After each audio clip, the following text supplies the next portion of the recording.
Ask her about a Tuesday. Not a birthday, not a wedding, not some day marked in gold on a calendar somewhere. Just an ordinary Tuesday, chosen at random 22 years ago. She will not pause. She will tell you what she wore. She will tell you the weather.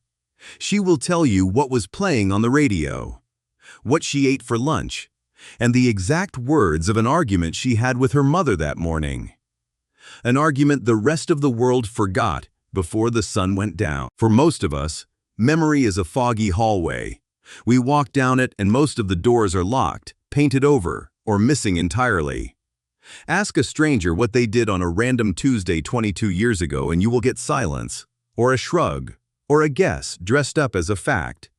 That silence is not a flaw. It is, in a strange way, one of the most human things about you.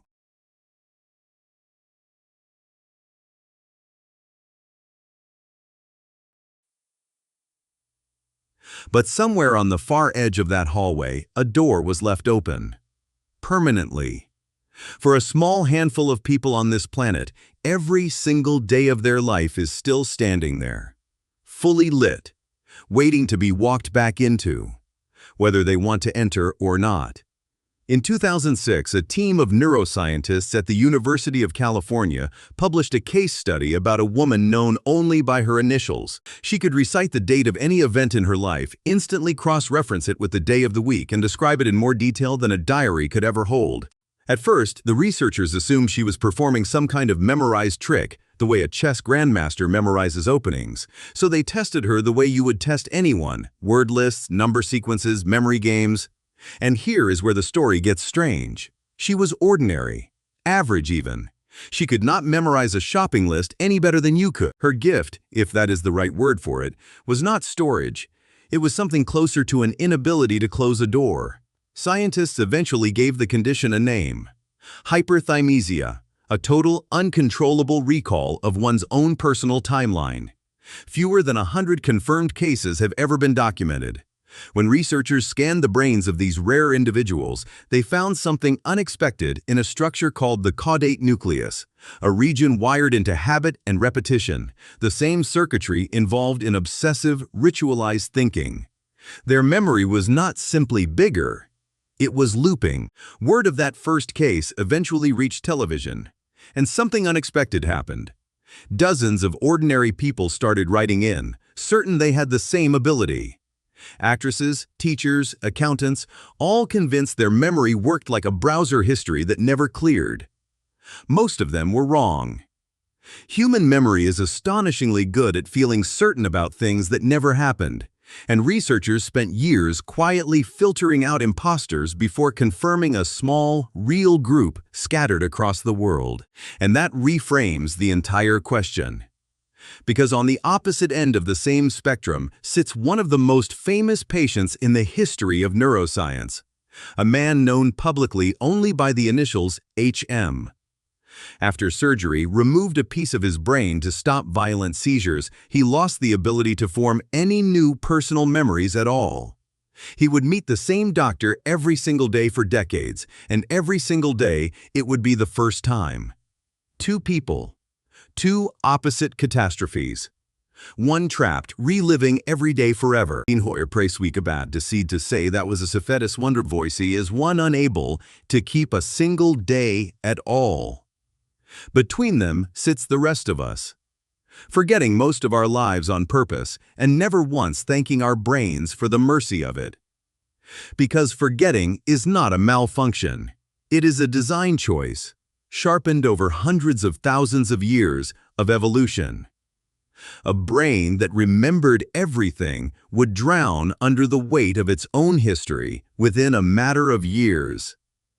So the brain edits. It keeps the useful, discards the specific, and quietly rewrites the emotional volume of old pain, turning a scream into a whisper, and eventually into silence. Grief fades not because your brain is weak, but because it is protecting you from carrying every funeral, every failure, every humiliation at full volume for the rest of your life. There is even a practical cost to remembering too precisely. Psychologists call it interference. A brain cluttered with every version of every day struggles to generalize, to notice the pattern instead of the exception. The version of you that forgets most Tuesdays is, paradoxically, better at learning from them.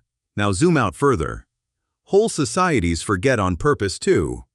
Cities rebuild over rubble. Generations move past wars their grandparents could not stop describing. Entire cultures survive specifically because collective memory softens, blurs, lets old wounds scar over instead of bleeding forever. Civilization itself may be, in part, a monument built out of selective forgetting, which is what makes the people who cannot forget so unsettling to sit across from. When one of the documented cases finally spoke publicly about living with hyperthymesia, she did not describe it as a superpower. She described it as non-stop, uncontrollable, exhausting. Every date on a calendar dragged its entire emotional weight behind it. Every single time, undimmed by a single year. A breakup from decades earlier did not fade into a story told at dinner parties. It replayed, present tense, on command, whether she asked for it or not. But here is the part that should genuinely unsettle you. You may already be building the same condition for yourself, one photograph at a time. Your phone remembers what your brain was designed to release. It timestamps your Tuesdays. It geotags your heartbreaks. It resurfaces old photos on anniversaries you never asked it to track. For the first time in the history of the species, an entire generation is constructing an external hyperthymesia, one camera roll at a time, and quietly wondering why old wounds feel harder to close than they used to. Zoom out far enough and none of this remains impressive. Even a person who remembers every day of their life will remember, at most, 30,000 of them. The universe has existed for over 13 billion years. Earth alone has turned through more sunrises than any nervous system, biological or artificial, could ever hold on to.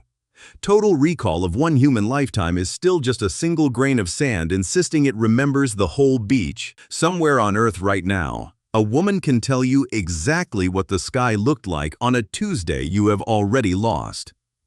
And somewhere else, a man cannot remember meeting the same person twice in the same afternoon. You sit in the space between those two impossible lives, carrying a past that is already dissolving, second by second, into something softer, kinder, and far less accurate than what actually happened.